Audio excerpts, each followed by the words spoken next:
And welcome back, guys. Today was round number 2 of the Austrian Team Chess Championship. I represent my club SK Otterkring on board number 2, and I played against Shreyas Royal, and I'm pretty happy with the outcome today of the game.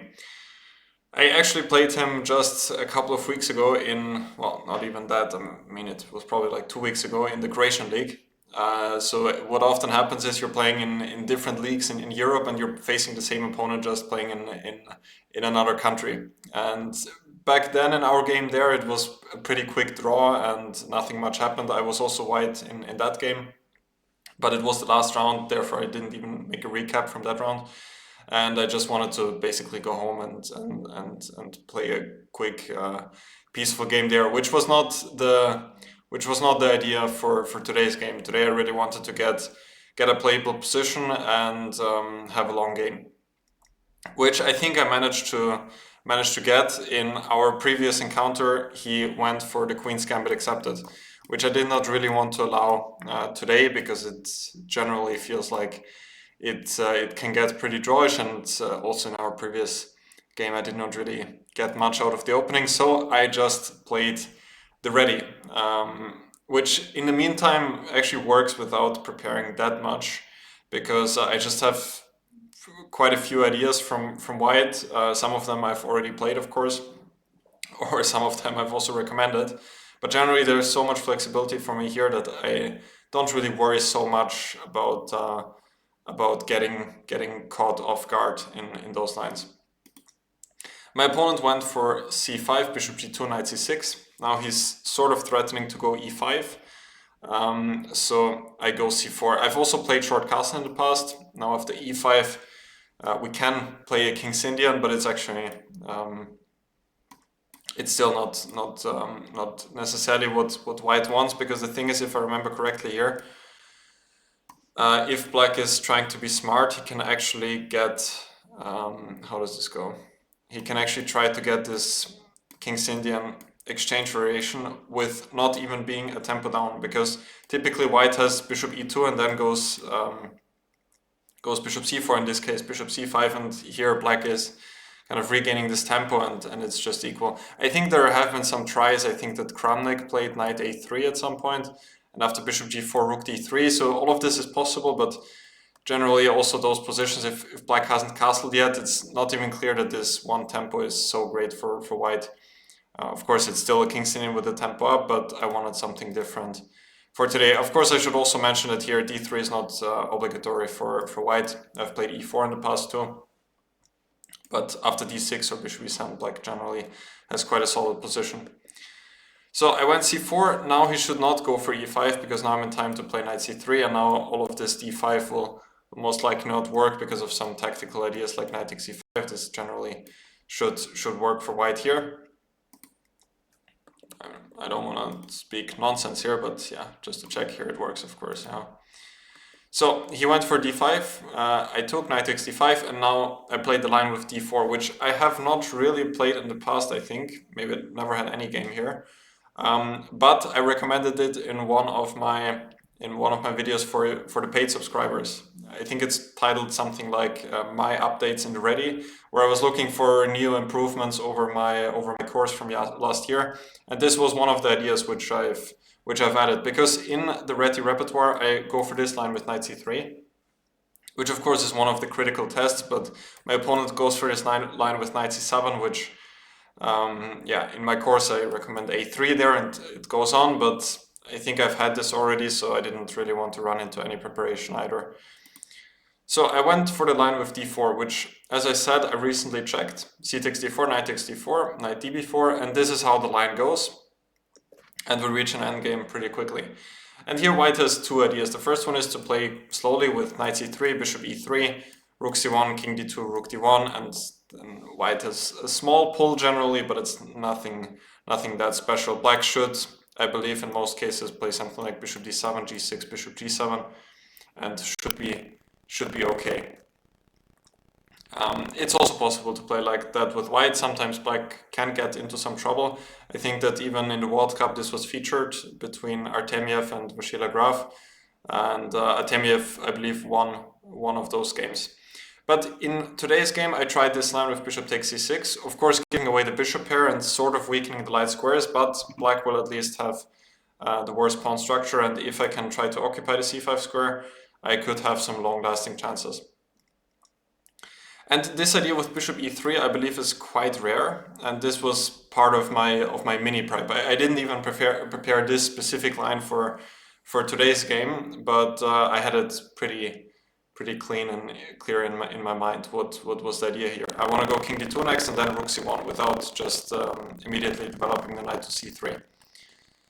Knight c3 is also possible. I think this is what most players go for, and typically black is playing e5, h5, some ideas like that. Black is fine also, like in the game, he can at the right moment maybe think about giving up his bishop for the knight on c3, but generally I would be quite careful of that with the black pieces. So I played bishop e3, which I believe is maybe a bit more of a flexible move. Now e5, king d2, and bishop e4 was a move I was happy to see. It's definitely not a mistake or anything, but I thought that it's not as precise as some other moves, but it's hard to propose a more logical move for black in this position. I was thinking and thought that the computer was showing some h5 ideas quite quickly. And if h4, then it's also not so clear what he actually gained there. I thought that maybe one of his ideas could be to go f5, f4 later on, but I think all of that is quite difficult to understand over the board. And bishop e4 was a logical move, also, as I said, hard to believe that white now has anything that great just yet. I played knight c3, played a5, now a3, and he took on c3. If he goes back now, I'll go knight a4 and then bishop c5, and I thought I could have some chances. I think that Gawain Jones, who funnily enough is from the same country as my opponent, had, I think, 1 or 2 games. One of them he won, which was quite instructive. I think it was also bishop e4, but now black has played something else. Just to demonstrate here, if short castle, for example, I would go rook hc1, and if rook d8, king e1, most likely, and then a3 next, and recapturing with the rook would be even better. I had to take with the king, bishop a6. Now bishop c5, so if he takes on e2, I'm just going to go rook e1 next. f6, e4. And the computer is not saying anything much here, but it felt like black definitely is the one that needs to be a little bit careful here, because he has the worst pawn structure, and also my bishop seems a bit more active than his. So queenside castle, rook hd1. Now he played a4. If he tries to liquidate everything like this, then at least I'm winning the a5 pawn with bishop e6. Also those endgames, it's never really clear if they're winning, but yeah, there's no point for him to enter that just yet. So he went a4, now bishop e6. Now I'm seizing control over the d-file, and it starts to become a little bit unpleasant. So it was not really obvious to me where he actually went wrong. I thought about some ideas like bishop e2 here, but I thought I could just go rook d2 then. So I'm really not sure where he could have improved, because it feels like this still has to be alright. Let me quickly see. So bishop e6. He can castle queenside immediately. Maybe he doesn't need to play f6. That could be smart. If bishop e6, there's rook d5. Yeah, I guess this is more precise. I think what I wanted in the game was to go rook e1 now and rook d5 then b4. But yeah, now he can even go, for example, a4 and keep everything blocked. So maybe f6 was not necessary. Let's get back to the game. Now he played a4, bishop e6. I think that was a good move. And here it's difficult for him to find a great plan. Because, I mean, h4 is... h5 I could even answer by h4, and it's not so clear where he's going. g5 never really works because f6 is going to get weak. So he tried rook e8 with the idea of maybe putting the rook to e7. I played rook d6, king b7. And slowly it starts to become pretty unpleasant. Rook e7 now. Otherwise I get rook d7, but here I chose the wrong plan. I thought this was quite brilliant, this idea of king d2, then bringing over the king to e3, and then slowly starting to push the king side. I've also considered other ideas. The computer's favorite choice here is the immediate king b4, which I was also looking at, but I was not so sure how I'm actually making progress here. And yeah. I mean, I can, again, push my queen side, I guess, but I was also a bit worried about my king, that maybe at some point he could have some tricks. Computer gives white quite a big advantage here, not winning just yet. One idea which I thought now would be possible for black was maybe to see counterplay like this, but it's not so clear if it's actually so fast, because now black's king is also quite weak. Like what happens after bishop f3, king d6 even entering like this, and yeah, this could be quite dangerous for black too. So that would have been another try. It's still not lost for black, like the computer gives rook f7 here, f4, but it looks quite quite difficult for black, yeah, because he's just so passive. This is how the top line was, and white has ace of h3 and g4. That would have been quite a nice way to continue actually, but I thought this idea was also quite interesting, trying to bring the king to e3. I think what he did now with bishop f1, bishop h3 was good. Now that my king is not on b4, I can obviously not attack the b4 pawn. But my idea was to play f3 and g4, g5, trying to attack this pawn chain. Played bishop e6. I felt like he could also try to go for something like this immediately. Maybe this would have been a draw too, but I generally felt like black probably doesn't really want to go for that. Computer says it's a complete draw, but yeah. I mean, he could have gotten this probably in the game too, and here it's, I guess, a bit simpler. I mean, in the game I wasn't so sure, because again, I have some ideas with b3 at the right time to try and break through, but the computer says that it's a pretty simple draw, because I can also never really come with a king, because then he might have ideas with bishop e2.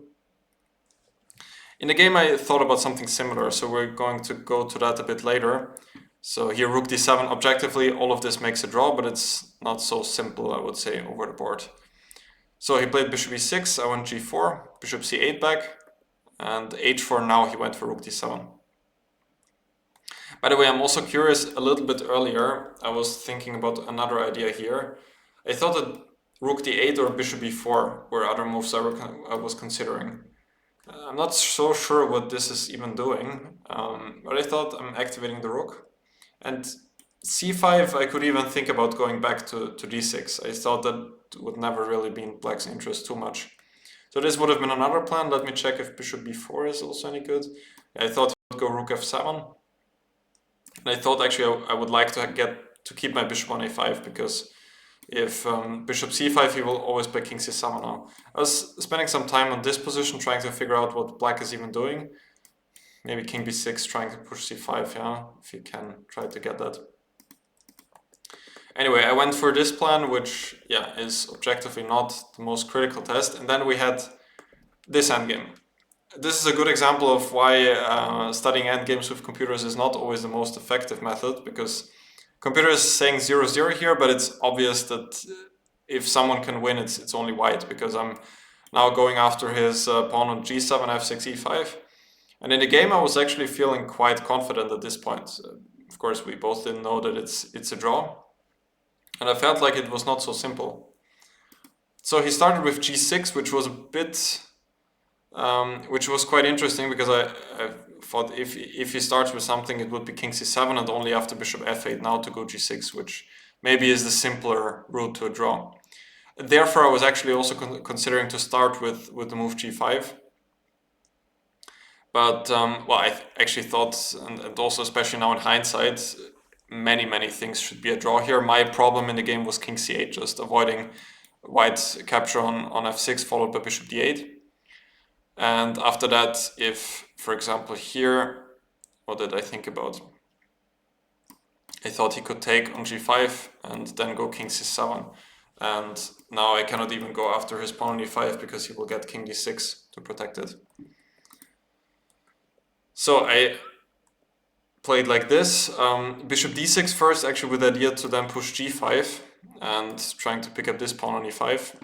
If bishop e7, my problem was actually king c7 and some position like this. This is what I was also spoilering earlier. Computer says it's a draw, but I still felt like I might have some ideas to try something, which is to put the bishop to c3, for example. And then, okay, just hope for black to... Well, the problem is that if I go b4, he doesn't even have to take en passant. And if I go b3, then he just takes with the bishop. I mean, I was looking at those ideas to try and get this past A pawn, but simply doesn't work here. And also if I push f4, I'm never gonna be doing anything special. It just goes bishop d1 and yeah, it's a draw, because if I run here, the g4 pawn can also drop off. Okay, so in the game I played bishop d6, bishop e6, and now bishop e7, because I realized that my plan with g5 is probably not so great anyway. First of all, he probably can just go f5, and even this position I realized that if he just puts his king to e6, which he's in time for, maybe even if he's not in time and I bring my king to e5, but then I thought I could have some chances, but here I'm just not in time. For example, here and king e6, and there's no way for me to make any progress. So now I played bishop e7, trying something. He went f5. Still, king c7 should be a draw here. Take, and king d6 leads to what we had earlier. So he played f5. I took g5, which was kind of the last possible try. Bishop f7, bishop d6, and now he blundered with the move e4. It's still not so simple, and I haven't even checked what is the right way for black. He says that he can just play passively. I wonder if king c8 is possible. Now it's already losing. He cannot bring the king like this. I think he was showing king here. In the game I was also considering c5, which is also a draw. Bishop e5, king c6. I thought that this was one way to try and hold it. And if king f4, then I wouldn't go to e6 because of h5, but I guess bishop g6 is good enough, because even I cannot make make some trades like this, because he will get the f3 pawn. So here, not so easy to make progress. If the bishop goes back, king d5, I cannot even get in here. If I get to this h6 square, then I might have chances if I push h5 next. Yeah, this would have been the best way for him to defend. e4 is lost, but I even gave back the win a couple of moves later. I took on e4. And now king c8. I just brought my king to f6. King g7, bishop g6, and now I went for h5, which immediately throws away the win. So that was quite shocking. In the game I thought that he can anyway not take here, because I thought now I'm winning, because I get g6 and g7, but I missed his next idea, just bishop d1. Or bishop e2, bishop anywhere on this diagonal.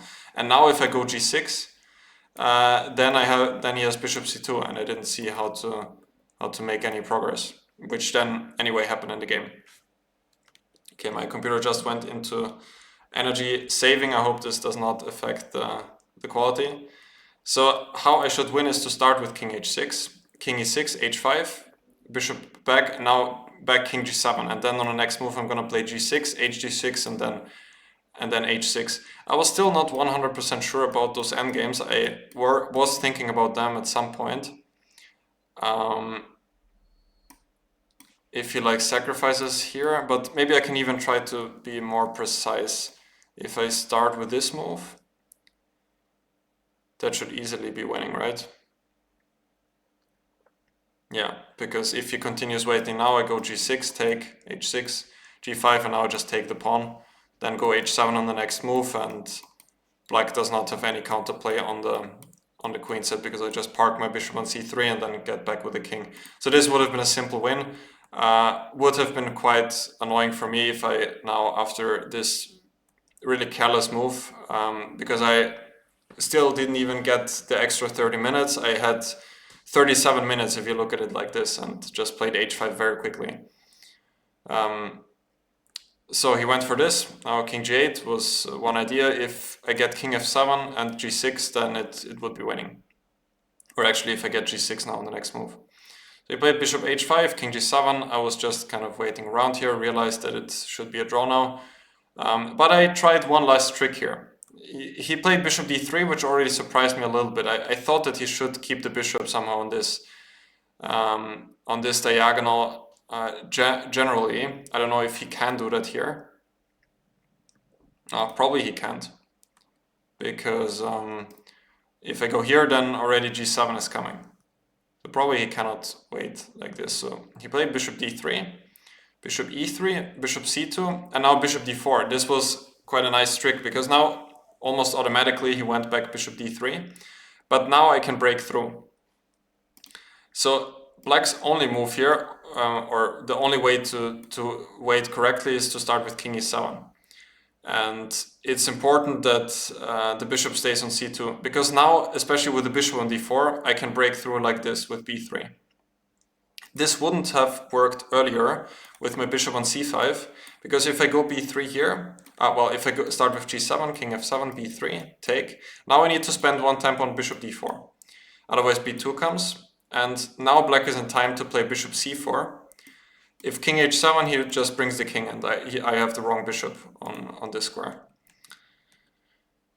And if a4, then he's just in time to reach the triangle. And a5, king d8, the king is reaching the a8 square in time. But he's not in time to do that now, because after take a4, my bishop is already on d4, and therefore he cannot get here in time. And I'm just queening. So it's just one tempo, yeah, all of this. Very heartbreaking for my opponent. He tried c5 again with the same trick. If I take now, then it should be a draw, because now I'm losing another tempo and he can again bring his king. So, but I played bishop c3 back, ab3, and now even though the material is level, I'm winning because I'm just pushing my a pawn. He played bishop d3 and resigned after making the move because I was spending some time and he probably had enough at this point. The move I would have played would have been a6. I was just making sure. And if bishop a6, then king h7, and he cannot stop me from queening on the next move. So that was it for today. It looks like my win could help the team win as well, because our last board managed to win and our first board lost. So it looks like we are winning +1 since there is only one more game ongoing, but it looks like it's heading towards a draw. So good day for the team, I would say, and also good day for me. Obviously a bit lucky, but it felt like to me the game was always in my favor, kind of. I was never in any danger and I was exerting pressure all of the game. That was at least my impression. Hope that was interesting to you. I think the line is pretty cool with this bishop takes e6 and then, what was it, bishop e3. I think this can definitely be tried if you're an endgame lover like myself. White has a fairly simple plan with rook c1, knight c3. Of course, it has quite a drawish tendency, but as you saw in the game, it can get wrong for black too. I just chose the wrong plan here by bringing the king back to e3. Instead, this king b4, king c5 would have been a more principled way to continue. Anyway, happy that I got the win. Thank you guys for watching, and I'm gonna see you guys soon.